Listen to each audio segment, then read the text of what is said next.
We are you. 30 years in the future. This is a joke. Have you ever wondered to yourself what the worst time-traveling movie is? You have? What a coincidence. Today we're going to be talking about Chris Pratt's new time-traveling movie, The Tomorrow War. I don't know if you've heard about it yet or not, but a lot of people have been mad at other people online because they either love it or they hate it and the other people are wrong. The polarizing part of this movie is that it's about a war in the future where aliens are wiping out the human race, and so the people in the future come back to the past to recruit all the people in the past to go back to the future to fight the war against the aliens instead of figuring out a way to win the war before it even happens, which in itself might be one of the dumbest sounding plots for a time travel movie you've probably ever heard of, and I agree. This movie also has buff J.K. Simmons in it, who was surprisingly one of the best performances. Unfortunately, when you first start the movie, you'll realize that the movie is 2 hours and 18 minutes too long, and then you will immediately begin to question how much you actually want to watch the movie in the first place. And let me just warn you now, for those of you that haven't seen it yet, if you can get through an hour and 20 minutes of slow pacing, boring dialogue, and not a single alien, then go for it. Watch it. It's a great movie. And if not, just fast forward and watch the movie halfway through, and I'll get to why in a second. Because I want to make sure that you've all hit that subscribe button. I've just learned that everyone who's not subscribed, apparently 90% of my viewers, will be shipped forward into the future to fight TikTok aliens that have invaded Earth in the year 2069. So make sure you're subbed with notifications on to make sure you're safe from being shipped off. And if you really want, you can come hide in our Discord with us. We'll be hanging out there and playing some games and having fun not being zapped to the future like all the non-subs. Link is in the comments. And before we get into the thick of it, I just want to point out that this movie is the epitome of a studio building a movie around a celebrity's face. Do you remember that Arnold Schwarzenegger movie, Killing Gunther? They plastered his face all over the posters and in the trailers, and then we got to the movie, and he wasn't even in the entire movie except for a 2-minute fight scene at the very end where he throws a refrigerator at a guy, and that was the best part. The only difference with this movie is Chris Pratt is actually in the movie, but the entire thing is completely built around him just having plot armor, so don't expect anything bad to happen to him. This movie starts off with Chris Pratt falling out of the sky and landing into a rooftop pool. All the others around him aren't so lucky, but instead of splattering when they hit the concrete, they just kind of bounced and then moaned because their back hurts. It's like gravity doesn't work, or the physics and the splattering that should happen don't happen for some reason. And I'm only 13 seconds in, and so far 99% of the movie is CG. The environment, the weather, the clouds, the buildings, the colors, everything. They literally just filmed Chris Pratt on a green screen for this movie. All right, well, you want to talk about something else? Let's talk about something else. And then we get a time jump backwards 28 years to Chris Pratt being a high school biology teacher, where we start the most boring, long, drawn out part of the movie that will last for an hour and 20 minutes. No one's eating my tuna, Santa. When I come back, I'm going to eat all of your tuna, Santa. Some of these shots just feel like the directors don't really know what their vision is, so they just put everyone on site in the right place and then they started recording Chris Pratt. I think it's just that they don't know how to properly convey emotion, so all the scenes that are supposed to be sad just kind of feel awkward and way too long. We need you. Our fathers, mothers, and grandparents. I'm sorry, you need our grandparents to fight with us? I don't know how tiny and frail these aliens are, but I'm not so sure Grandma over there is going to stand much of a chance against those things. Civilians were needed to support the war effort, so the world's leaders agreed to institute the first worldwide draft. Okay, just because you hand a civilian a weapon and some military gear does not turn them into a soldier. I feel like the majority of the people that they draft with no experience or skill will end up worse off than all the soldiers that didn't make it back. They're just pieces of meat that they're shooting off into the future to fight their war. They're just feeding the aliens at this point. They're not even trying to be sensible about this. Now, I'm sure Chris Pratt will be fine because he's ex-military and has a bunch of plot armor, but everyone else is screwed. They should be squished on sight. Wait, what is this for? It was just a test. Oh, a seatbelt. Okay. Oh, was it a driving test? This movie feels awkward to watch. The flow is weird, the jokes never hit, and it just feels like they're trying to make a cliche movie on purpose. They also do that thing where they're super vague about important stuff in the movie. They'll spit out some technical jargon and then allude to something very interesting and then never tell you. Basically, it's time for the future people to recruit Chris Pratt, so they give him this black Pringle can on his arm that they say is a time band that allows the wearer to travel in between the jump links, which might be the worst explanation of a time travel movie. They basically say that they've got 2 points in time, 30 years apart, that both keep moving forward in time with them, and they can only travel back and forth between those points. And then all the other excuses for why can't we change when we jump to? Or why can't we add more jump points? Or why can't we make it more safe? Like, how do we not make it drop us accidentally in the middle of the sky to fall to our deaths? Yeah, all those are answered with the excuse of, well, we just made it and it should still be in the testing period, but extinction, you know? And that's it. The whole explanation happens in less than 60 seconds, and then they move on because it doesn't make any sense and all the main characters start asking too many questions. But what I want to know is, how did they initialize the jump link in current day? They never built the second link in this time. They just showed up. They only have the future time link, and then apparently they don't even need one here to jump to. They just kind of opened a portal and that's when they happened to drop out, I guess. I mean, maybe they jumped and all the equipment or blueprints came with them back to this time and then they started building it, but I don't know, it just doesn't make much sense. I don't know why they wouldn't explain it. Why else would you come here, huh? You never wanted my help a day in your life. What did you just say to me? And then the movie tries to have another emotional scene where Chris Pratt's character, Dan Forrester, confronts his J.K. Simmons' deadbeat dad because his wife wants him to ask him to help them hide from the government so he doesn't have to go fight the war, and literally nothing happens. There's no emotion here. This movie just felt the need to not even try, as if it was just going to happen on its own. Apparently, his dad left him and his mom because he was violent and angry after coming back from Vietnam, and that's all that we learn. And then we go right back to the future soldiers trying to not prepare everyone as best they can for fighting this war. Literally. It's like they all went out of their way to do everything that they could to make sure they had no idea what they were going up against. But why don't we have pictures or videos, would help us to know what we're up against? The consensus was that if the public saw what they'd face when they reached the future, it would become virtually impossible to fill that hunger. They refused to show anybody any pictures, videos, descriptions, charts, anything about the aliens because they said that it would scare them into not wanting to go fight. I'm pretty sure that everybody already doesn't want to leave their life to go fight in this future war where they have a 20% chance of surviving their 7-day tour. 20%? I'm not liking those odds. What makes you think that anyone wants to go in the first place? You didn't give them much of a choice. The only real reason they're not telling them is to keep what the aliens look like a secret from the audience. They want the audience to go, ooh, wow, big scary aliens, the first time they see them. But that's not for an hour and 20 minutes into the movie. They also don't make sure that everyone knows how to use their guns. They're seconds away from being sent off, and Dan is helping this guy put his ammo in properly. Everyone just gets shipped off in the clothes they're wearing too. Like, look, this guy's literally got a chef's outfit on, and they let him keep the hat. How are we going to explain why sending a bunch of people into the future won't cause any paradoxes? How are they not going to bump into older versions of themselves in the future and cause a black hole that sucks everything into? Oh, well, we'll only send dead people into the future. We'll use the databases from the future to find everyone's death certificates to make sure they'll be dead by the time they get there. And then the reason that all the future soldiers that traveled back to deal with all this are so young is because none of these people have been born yet. They're all under 30. All of this is to prevent any chances of previous interaction in the timeline.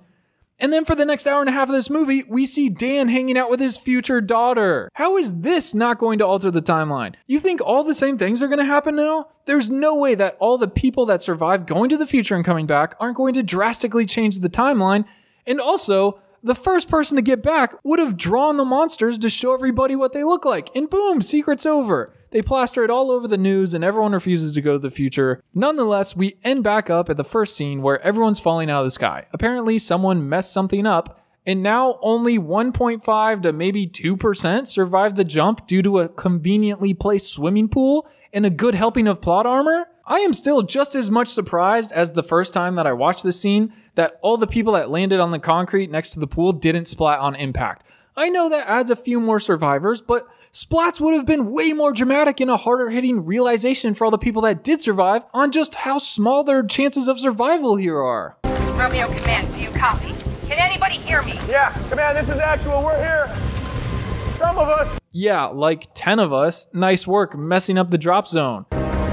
My research team is stranded in a lab by your location, and they are surrounded by the enemy, so you and your unit are now on a rescue mission. Okay, this just turned into a video game. I feel like the campaign just loaded up and they're briefing us on what the mission is before they show off their cool graphics from the so-called next-gen console. But basically, Command calls in and finally lets them know why they're here. No briefings, it's just wait till they're on site in the future and then we'll tell you why you're here. So stupid, but basically they need to go rescue a toxin to kill the monsters that they just finished making in a lab that they're about to bomb because there's aliens around. I don't know, it doesn't make sense, don't ask me. I feel like at this point, you can tell everyone what the aliens look like so they know what to shoot at and what not to shoot at.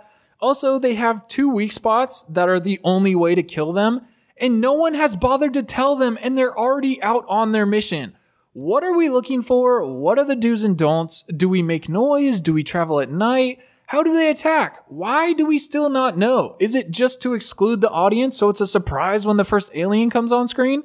There's no logical answer. This movie is so long because there's these ridiculous shots that go on for 5 minutes and have no purpose. It's like the director doesn't know what he wants again, except instead of sitting down and figuring it out, he just starts shooting and shows the actors on their way, and the shots don't have any tension. They just kind of confuse you with some bad pacing. Okay, so the monsters look like something from the subreddit r/nightmares. It just looks like they made something that just looks creepy.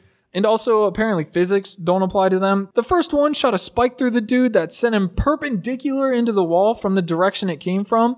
Also, they've been shooting for 5 minutes and not one person has reloaded yet. It feels like a first-person shooter video game you play at the arcade after you hit the infinite ammo pickup. This stairway scene just feels like a never-ending loop. It's like, when is it gonna stop? They just keep turning corners. When do they find the door? And it seems like the aliens don't want to shoot while they're walking forward. It's like they can only do one or the other, not both at the same time, or Chris Pratt would be dead. Maybe they're allergic to his plot armor. And I'm not sure why he didn't run versus think it was a good idea to charge it with a fire axe when it was chasing him down the hallway. They just pumped so many bullets into it and it didn't even flinch. And then the other guy comes in and saves him with his 12 gauge. And it just got me thinking, why is he the only one out of the hundreds that left command that gets a shotgun? If he knows what he's doing, he's the only guy that survived the future 4 times in a row and killed a bunch of aliens, and he thinks the best weapon of choice is a shotgun, why not give everyone shotguns? Did they run out? Is there a shotgun shortage in the future? Okay, so they're having their little street shootout scene, and I can't believe that there's 10 white spikes all firing the spikes at the good guys, and only one person dies? Why are they not using cover better? It's like they believe in their plot armor a little too hard. It just seems like this movie was made to look cool rather than to make sense, which is totally fine. But usually time travel movies specifically will have a little more cohesion and sense to them, or at least try to make sense a little more, just to give you something to think about. I'm gonna keep living my life the way I want to, and I'm gonna die the way I want to. The movie keeps trying to have these deep moments in dialogue between the characters that seem like they try to hold some gravity or weight of the unavoidable doom that's coming in the movie, but the script and the dialogue are so poorly written that it just feels so awkward and try hard every time a character tries to get serious and starts talking like he means something. That's also probably why a lot of the jokes miss. So after they recover the toxin, they bring it back to command in the future, only for a big reveal that the commander is his future daughter. Excuse me. They're starting in 20, Colonel. Copy, thank you. Forrester. That's funny. You spell that 1 R? Wow, crazy, right? It was weird how much effort they went to earlier to make sure all the future soldiers were young enough that they will never have interacted with anyone from the past, and all the old people going into the future were only allowed to go to a time where they were already dead. But the rest of the movie has a future kid, now an adult, working with her dad from the past before he dies. But when Dan realizes that this is his future daughter and they can finally meet, it's the most awkward exchange ever. There's no emotional value. There's no wow factor. It's just 2 characters stammering over what words to use, and you're just like, do something already. Hug her, be excited, ask her a question or something. But also, isn't the whole point of half of this movie to not have the past and future interact? They're shipping off all the old people who die by the time they get here, so there's no time paradoxes, but then his daughter flat out gives him special treatment to the point where they meet up and become close, which would most definitely affect their relationship. This whole exchange was just a letdown. You would think it'd be cool and exciting in a wild moment filled with emotion to distract you from the doom of everyone dying. But instead, it's awkward music and dialogue mixed with underwhelming reactions from both the characters. I didn't in any way bring you here because I wanted to spend time with my father. I brought you here for a reason. Oh my gosh, I didn't bring you here to be my dad. I brought you here for something else. For what? I'll tell you when you need to know. Well, to be my dad. Just kidding. I'm not going to tell you why, because why would I tell you? We like to hold everything off in this movie until it's actually time for the information to be used in the middle of the battle, when it's most likely too late, and it would have benefited everyone to know this way beforehand.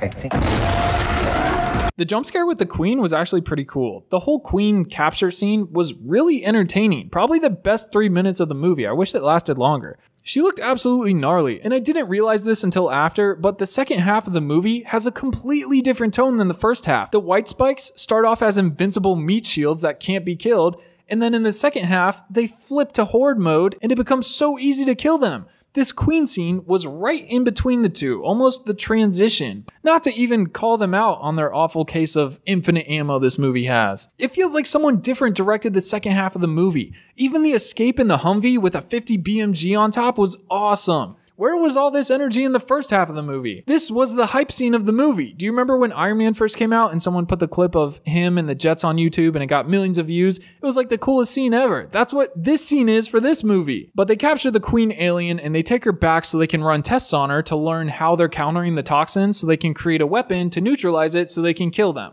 But they finally get this Queen, and then the only person running tests on her is this little girl and her father.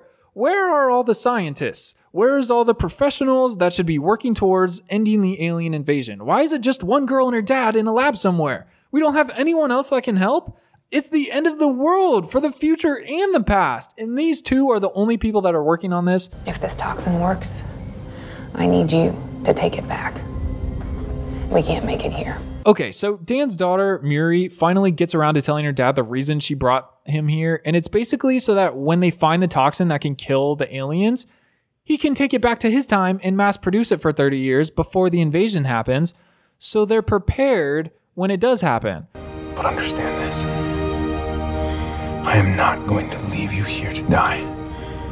I'm coming back for you. So Dan says that he wants to go back to save his time and then come back and save this world too, even though if he corrects his timeline, I don't think this version of her will exist anymore. I mean, maybe she'll just be dead in a separate timeline that he can go visit, so now he has a daughter from each world and it becomes like a multiverse thing? I don't know. For how much explaining they did, it sure doesn't make any sense. But after a while of testing, they eventually find a toxin that should kill the aliens, and right on cue, the horde of white spikes show up to rescue their queen.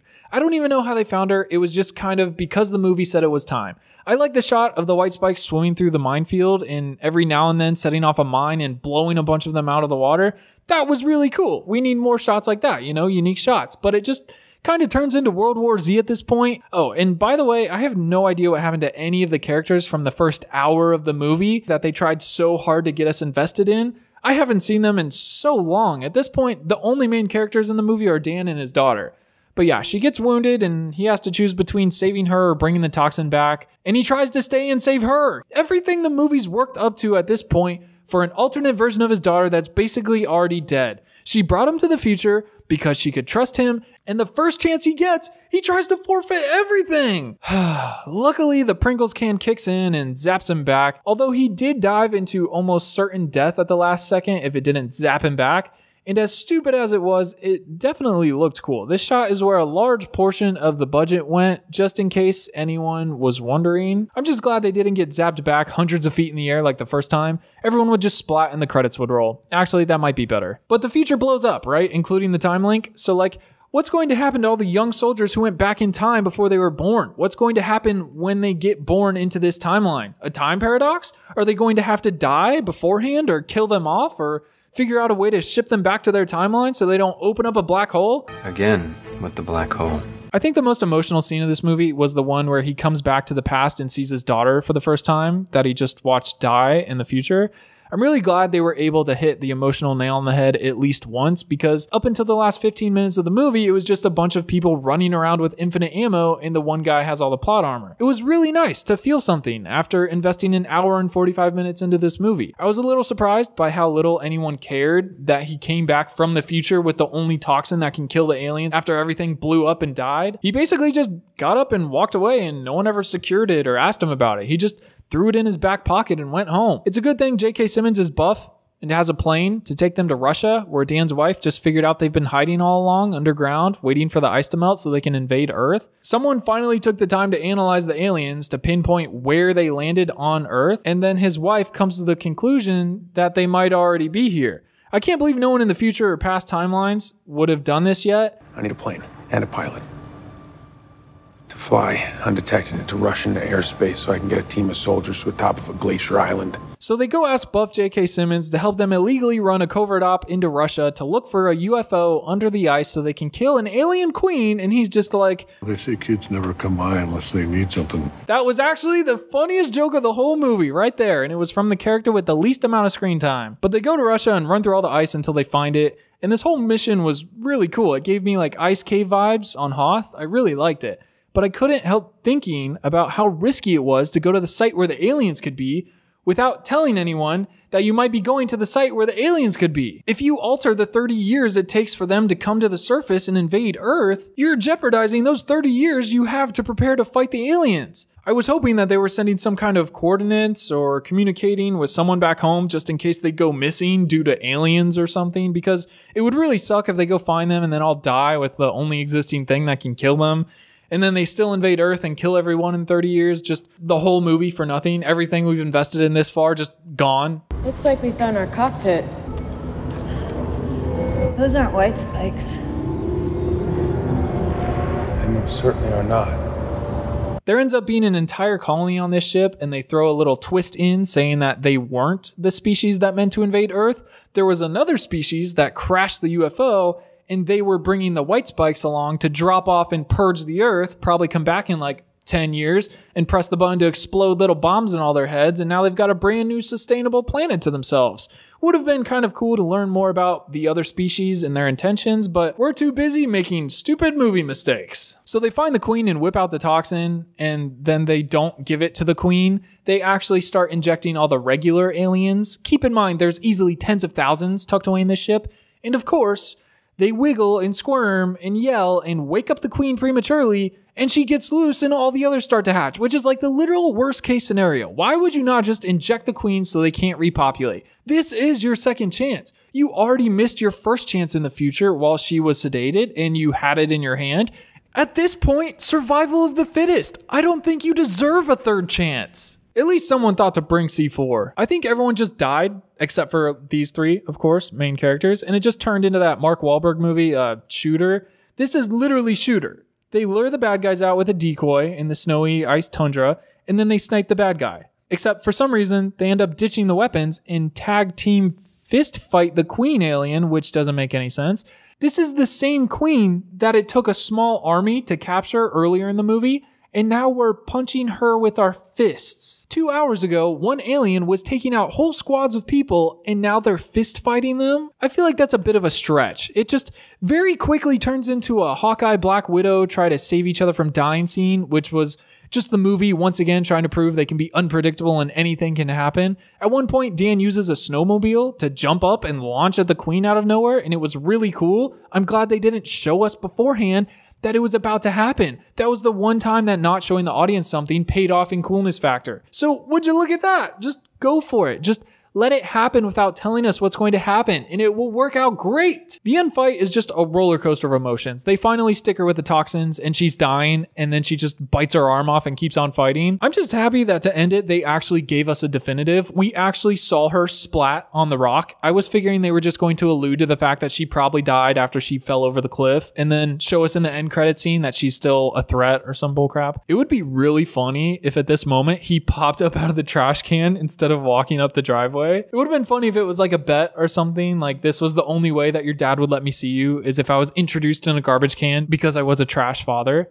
I don't know why I was expecting him to pop out of the trash can. This movie was very weirdly structured. The first half of the action was more one-on-one survival type stuff because Dan had a normal platoon that didn't have plot armor. They could actually die. But as soon as they all died, it just turned into waves and waves of enemies that instead of taking a whole squad to kill one good guy can now kill 100 bad guys without reloading. And everybody has plot armor. It just changed from one polar opposite to the other halfway through the action. Literally like two different people directed it. I went into this movie thinking that it was going to be the worst time traveling movie ever, just from the bad reviews it got. And don't get me wrong, a lot of it was really bad. But the first half was a completely different movie from the second half. The first half was easily a 3 out of 10, whereas the second half was an enjoyable 6.5 out of 10. So I would say end result would probably be 5 out of 10 for me, because as much as I liked all the cool parts in this movie, there's no way I'm going to watch this again and sit through the first hour of nothing happening. I'll probably never watch the first half again, but the second half had some really cool parts I actually really enjoyed. This is one of those movies where if they made it in 2 parts, the second part would never get made because of how bad the first part was, even though the second half is what everyone wants to see. Let me know in the comments if you have any other good time travel movie suggestions that I should watch next. And I'm going to be in the comments after I post this. I'm curious what you guys thought of the movie. So until next time, I will see you in the comments. Peace.